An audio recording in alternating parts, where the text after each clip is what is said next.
En 1939, cuando la Guerra Civil Española terminó con la victoria de Francisco Franco, el nuevo régimen fascista enfrentó una pregunta: ¿qué hacer con los niños de las familias derrotadas? Los hijos de republicanos, los hijos de socialistas, los hijos de comunistas, los hijos de cualquiera que hubiera luchado del lado equivocado en la guerra. La respuesta del régimen, desarrollada en colaboración con la Iglesia Católica, fue simple y brutal: quitárselos, no a través de ejecución masiva, no a través de algo mucho más sistemático, mucho más sostenido y mucho más rentable. A través de robo, entre 1939 y 1987, aproximadamente 300.000 bebés fueron robados de sus madres biológicas, en España, robados por médicos, robados por monjas, robados por una red que involucraba hospitales, iglesias, orfanatos y oficiales de gobierno, todos trabajando juntos en lo que se convirtió en el esquema de tráfico de bebés más grande y más duradero en la historia moderna de Europa. 48 años, 2 generaciones completas. Y lo más inquietante, el sistema no terminó cuando Franco murió en 1975. Continuó durante 12 años más, hasta 1987, mucho después de que España, supuestamente, se había convertido en una democracia. Porque en el momento en que comienzas a examinar cómo exactamente funcionaba el sistema, quién se beneficiaba y por qué nadie fue jamás procesado a pesar de confesiones documentadas de perpetradores, los detalles se vuelven imposibles de reconciliar con cualquier narrativa de justicia o rendición de cuentas, porque países que enfrentan su pasado no permiten que estatutos de limitación protejan a confesores de crímenes masivos. Iglesias que no tienen nada que ocultar no se niegan a abrir archivos que podrían reunir familias, y sistemas que operan durante casi 50 años, robando bebés de madres vulnerables para venderlos a familias ricas, no desaparecen sin dejar consecuencias que todavía están desenredándose hoy. Comencemos con cómo comenzó el sistema. Cuando Franco tomó el poder en 1939, después de 3 años de guerra civil brutal, enfrentó un país dividido.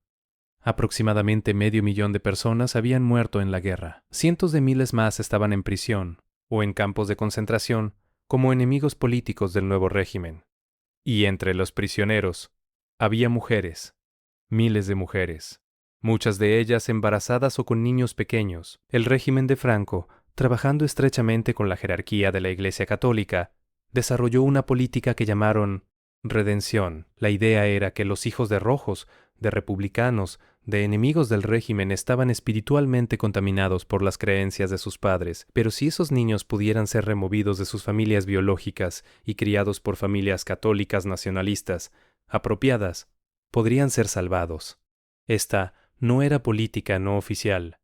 Esto era doctrina declarada del régimen. El psiquiatra militar, Antonio Vallejo Nájera, que trabajaba para Franco, publicó estudios argumentando que el marxismo era una enfermedad genética que podía ser curada removiendo niños de padres rojos y criándolos en ambientes católicos apropiados. En 1940, Franco emitió un decreto permitiendo que el Estado tomara custodia de niños cuyos padres fueran considerados incapaces de criarlos apropiadamente por razones ideológicas. Las monjas y sacerdotes que administraban orfanatos tenían autoridad para determinar qué niños podían ser dados en adopción a familias aprobadas por el régimen.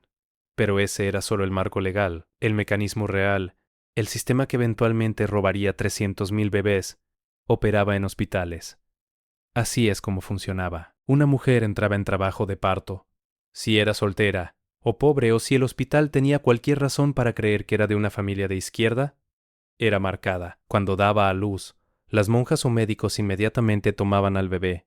Le decían a la madre que el bebé había muerto durante el parto o inmediatamente después. A veces, mostraban a la madre un cuerpo de bebé muerto como prueba. Pero el bebé no había muerto. El bebé estaba vivo, sano, y era llevado a otra parte del hospital, donde familias ricas estaban esperando para adoptar. El bebé era bautizado con un nuevo nombre. Se emitía un certificado de nacimiento falso, listando a los padres adoptivos como los padres biológicos. La adopción era completada con documentación que parecía completamente legal, y la madre biológica, traumatizada, sin recursos legales, sin educación sobre sus derechos, simplemente tenía que aceptar que su bebé había muerto, excepto que el bebé no había muerto. El bebé había sido vendido. Lo que lo hace aún más inquietante es que las monjas usaban el mismo cuerpo de bebé muerto repetidamente. Múltiples madres reportaron más tarde que cuando se les mostró el supuesto cuerpo de su bebé, estaba congelado, o tenía una apariencia extraña, o mostraba signos de haber estado muerto durante días o semanas. Una mujer que dio a luz en 1971 describió cómo una monja le mostró un bebé muerto en un frasco de formaldehído. Le dijeron que ese era su bebé, pero su bebé había nacido solo horas antes. El cuerpo en el frasco, obviamente, había estado preservado durante mucho tiempo.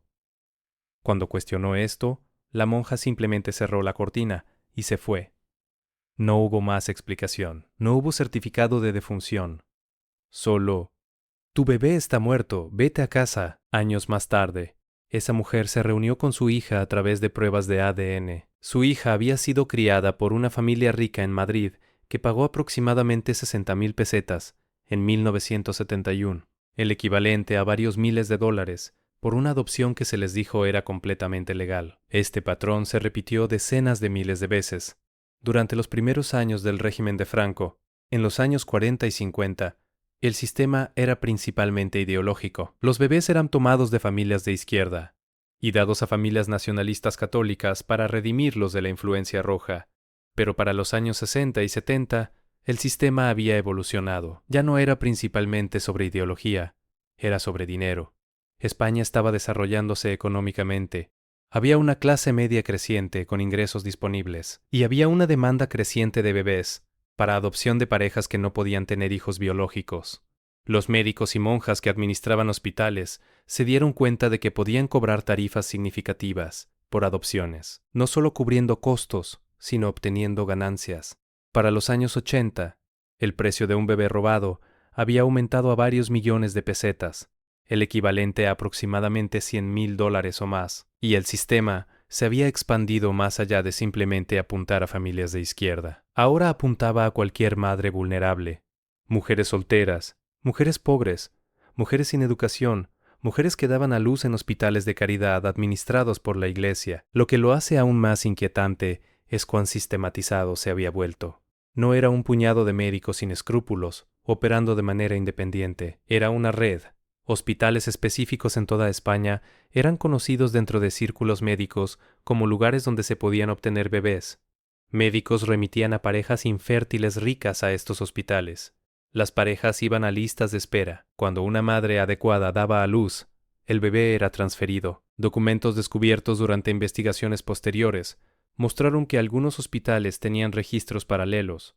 Un conjunto de registros mostraba nacimientos vivos, otro conjunto, mantenido por monjas, mostraba los mismos bebés listados como muertos. Los certificados de defunción eran fabricados. Los certificados de nacimiento eran falsificados. Los registros de bautismo mostraban a los padres adoptivos como padres biológicos. Era fraude documental a escala industrial, sostenido durante décadas, involucrando a cientos de médicos, monjas y oficiales de gobierno. Y Franco sabía.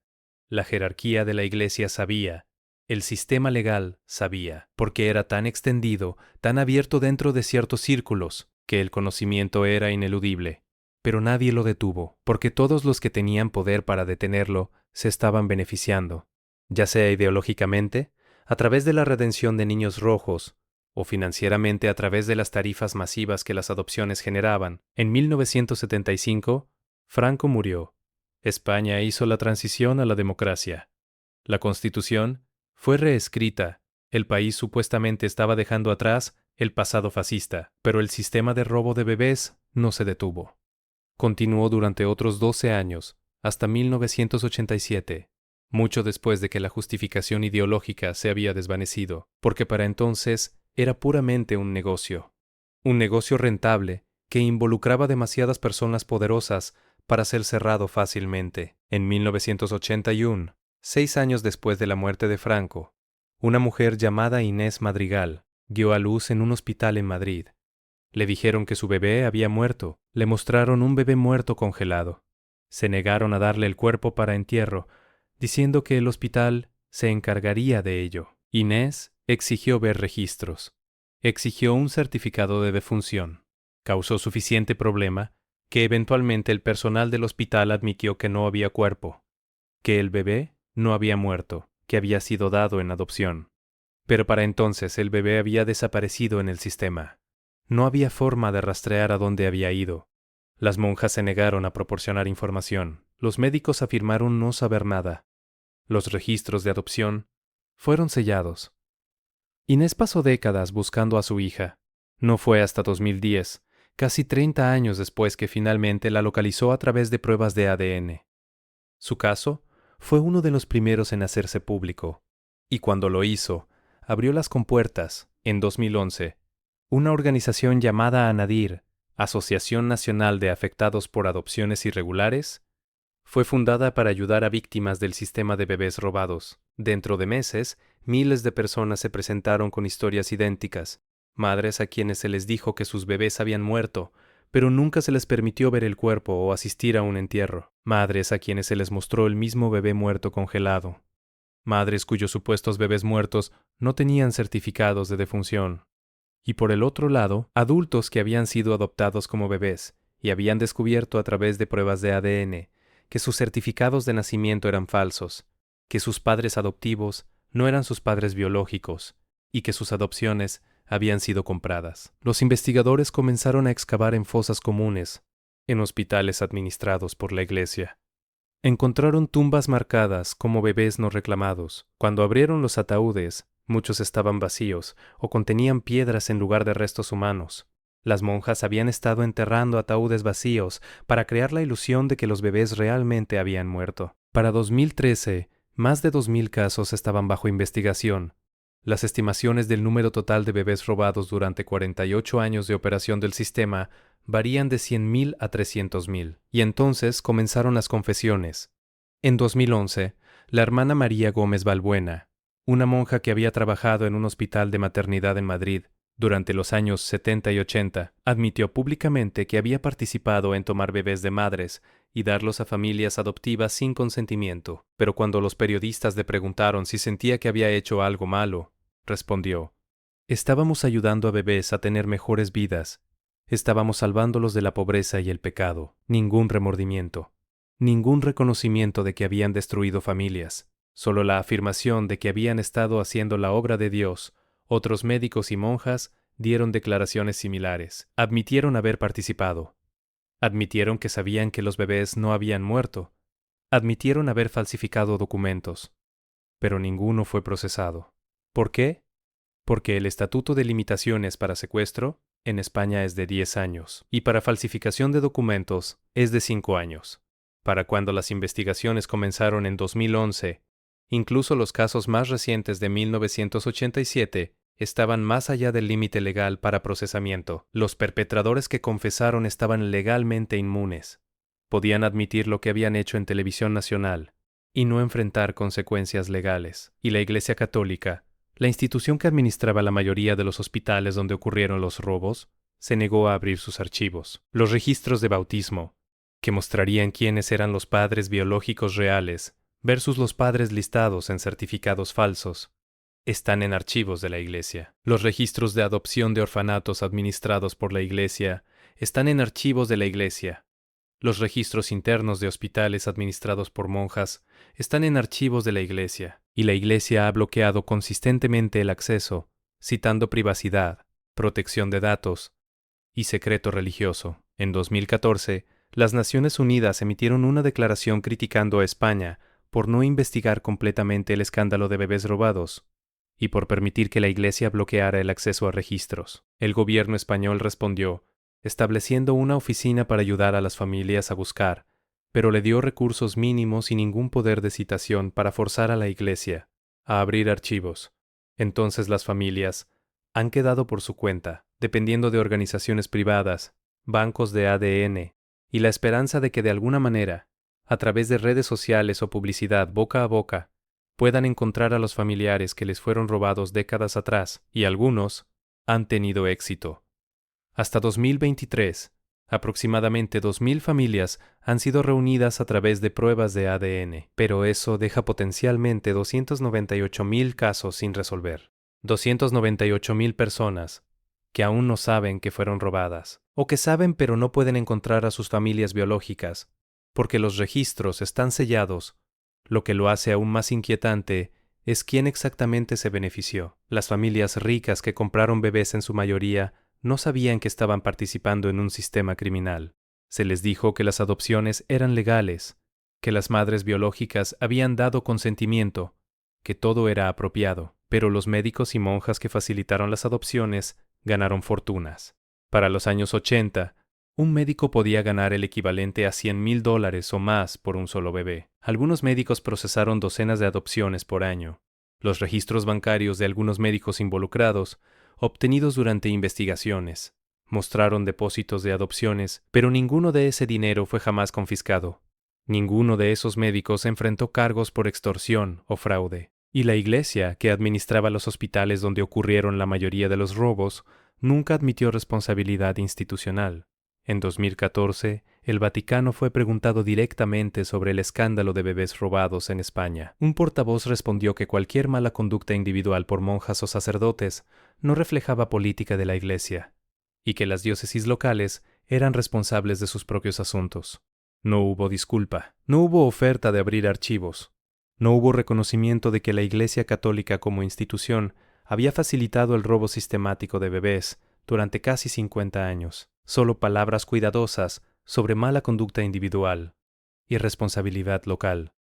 Pero esto no fue mala conducta individual. Esto fue política institucional durante la dictadura de Franco, que luego evolucionó a operación criminal a gran escala, que continuó durante 12 años después de que la dictadura terminó. Y los archivos que podrían probarlo, que podrían mostrar exactamente quién sabía qué y cuándo, que podrían reunir a miles de familias, permanecen sellados en sótanos de iglesias en toda España, porque algunas verdades sobre cómo las instituciones religiosas colaboran con dictaduras fascistas y luego continúan beneficiándose de sistemas criminales, mucho después de que las dictaduras caen, al parecer son demasiado peligrosas para ser completamente reconocidas. Algunos archivos deben permanecer cerrados, algunas confesiones no deben llevar a consecuencias, y algunos crímenes, sin importar cuán sistemáticos, sin importar cuántas víctimas, sin importar cuánta evidencia, deben quedar sin castigo, porque procesar a los perpetradores requeriría admitir complicidad institucional a la escala más alta, oculto en archivos de la Iglesia, protegido por estatutos de limitación, confesado pero sin castigo. 300,000 bebés robados durante 48 años, 2 generaciones de familias destruidas. Y ningún perpetrador jamás fue a prisión, porque el sistema que robó esos bebés, el sistema que involucró médicos, monjas, hospitales, orfanatos, oficiales de gobierno y familias ricas comprando niños, era demasiado grande, demasiado extendido y demasiado políticamente peligroso para desmantelar completamente. Entonces, en lugar de justicia, hay reuniones ocasionales. En lugar de rendición de cuentas, hay documentales y artículos de noticias. En lugar de archivos abiertos, hay búsquedas de ADN financiadas privadamente. Y la Iglesia Católica, la institución que administraba los hospitales donde la mayoría de los robos ocurrieron, todavía se niega a abrir completamente sus registros. Todavía afirma privacidad y protección de datos para negar a las familias el acceso a información sobre sus propios hijos robados. Porque en algún lugar, en archivos de iglesias en Madrid, Barcelona, Sevilla y docenas de otras ciudades españolas, hay registros de bautismo que muestran nombres reales. Hay registros de adopción que muestran quién pagó a quién. Hay correspondencia interna que muestra que la jerarquía de la Iglesia sabía exactamente lo que estaba sucediendo. Esos documentos existen, no fueron destruidos. Fueron archivados, clasificados, restringidos, esperando el día en que suficiente presión pública fuerce a la Iglesia a admitir lo que ya confesaron individuos, que robaron bebés durante décadas, que lo hicieron por dinero además de ideología, y que continuaron haciéndolo mucho después de que cualquier justificación política se había desvanecido, porque era demasiado rentable para detenerse. Y ese día, quizá, las 298,000 familias que aún están buscando finalmente tendrán respuestas.